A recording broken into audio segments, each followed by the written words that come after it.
Alright, in a previous video we went over the disassembly of the Tristar Viper G2 shotgun. Now we're going to put everything back into a functioning firearm.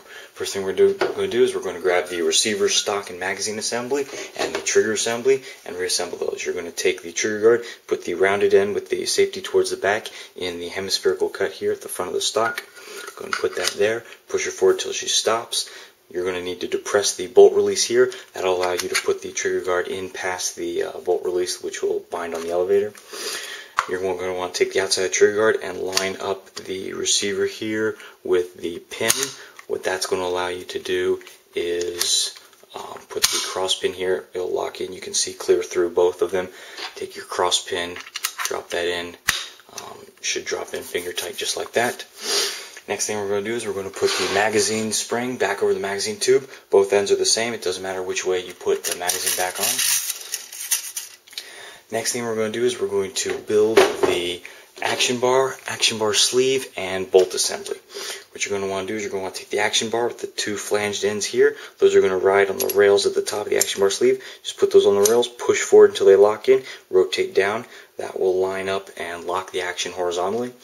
Then you're going to take the bolt. You want the extractor and the flat bolt face to go forward. You're going to put the lug piece here on the action bar over that piece there. You can see that that's going to be part of this top unit here, which will actually rotate. So just go ahead and drop the bolt on, push her forward, and you can see that you'll be able to see the center action bar piece through the recess cut for the charging handle. Holding this entire piece in one hand and the rest of the magazine receiver assembly in the hand, you're going to put the magazine through the front of the action bar sleeve. Go ahead and compress everything back. Get the bolt receiver unit here to drop through, and you're going to want to compress the entire action bar assembly back far enough so that you can see that the bolt, the action bar recess, is far enough in the ejection port that you can put the charging handle back in.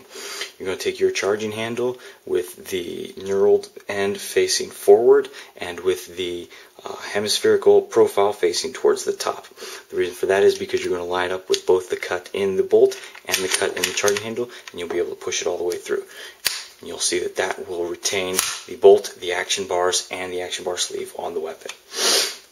Next thing we're going to do is we're going to put the gas piston cylinder into the barrel. Go ahead and drop her in. I like to line up these two discolorations in a different spot so that the gas ports are wearing away on a different part of the piston sleeve. The effect on wear on that for that is pretty minimal, but I like to spread out the wear and tear on my weapons as much as possible.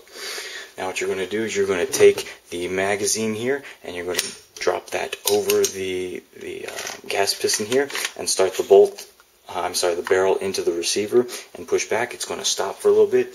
You're going to need to retract the bolt and charging handle here a little bit in order to give the barrel enough room to drop into the receiver. So just go ahead and grab this part, retract the weight, and you'll be able to push the barrel so that the vent rib is flush with the grooving on the receiver. You'll know you've got the barrel flush.